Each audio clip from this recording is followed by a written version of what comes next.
issue here is whether or not America pays its bills. We are not a deadbeat nation. If congressional Republicans refuse to pay America's bills on time, Social Security checks and veterans benefits will be delayed. We might not be able to pay our troops or honor our contracts with small business owners. Food inspectors, air traffic controllers, specialists who track down loose nuclear materials wouldn't get their paychecks. Investors around the world will ask if the United States of America is in fact a safe bet. The full faith and credit of the United States of America is not a bargaining chip.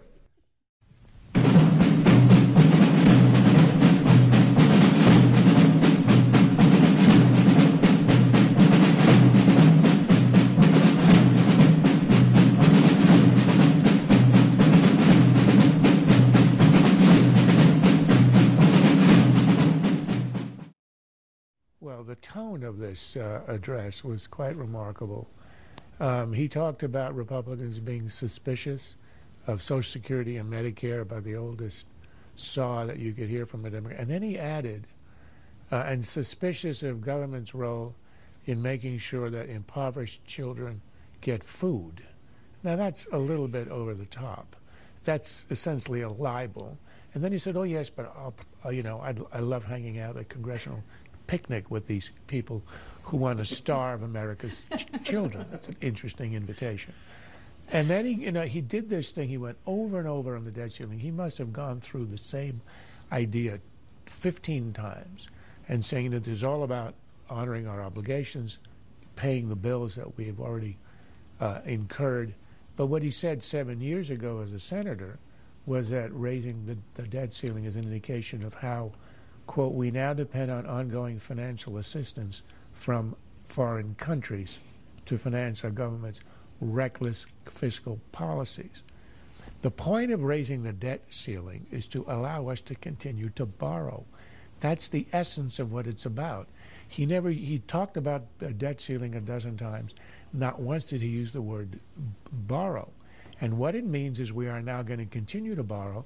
For every dollar the government spends, we only 60 cents of it come from our taxes. The rest, 40%, is borrowed money. And the reason that Republicans are objecting is to say we have to start to reduce the 40 cents.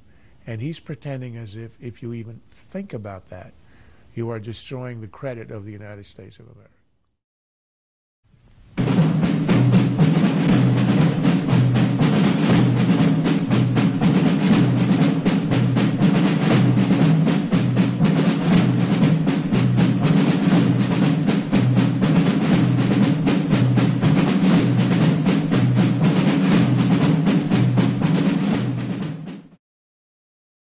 You know, if we didn't do hypocrisy here every night, we'd probably have a 3-minute panel every night. But it's quite staggering. It's not just that he has changed his position, but the way he heaps opprobrium on the people who are saying today exactly what he said 7 years ago. What should Republicans do, or what will they do? They have to find something small, but something reasonable that the country will agree with as a condition for raising the debt limit.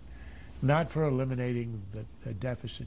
It could be a balanced budget amendment. It could be something simple like instituting one change in Social Security. You don't have to stop the checks. A change in the CPI as in return for. They are simply asking Obama, instead of the 40 cents on the dollar, cut a cent or two off the borrowing and we'll raise the debt ceiling. He's saying if you do anything, you're going to stick us into default. I would challenge him on that.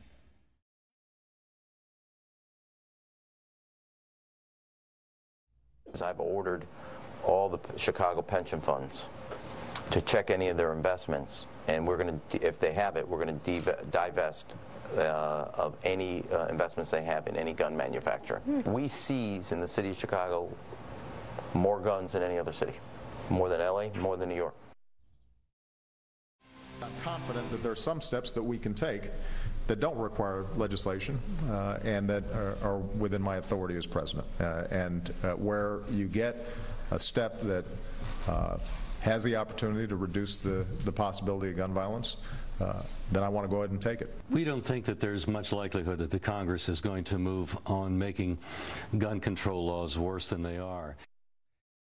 I think what we're going to get is the appearance of motion.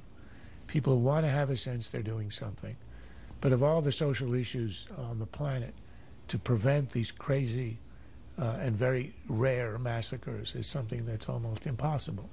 And I think everybody knows it. Even if you were to implement these measures, it wouldn't have stopped the Sandy Hook shooting.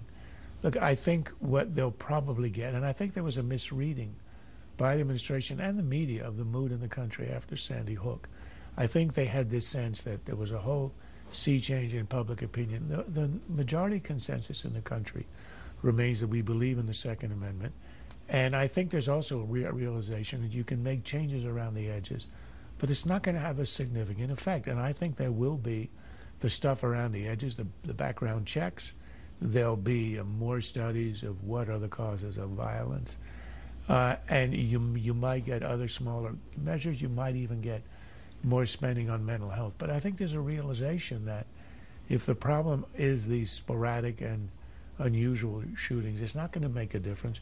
And the other interesting fact is, since 1980, the homicide rate in the country has been cut in half. So we are obviously doing a lot of good things, but we can't explain or understand, you know, the causes of the mass shootings, and that's something that we're not going to get a good handle on, I think, ever.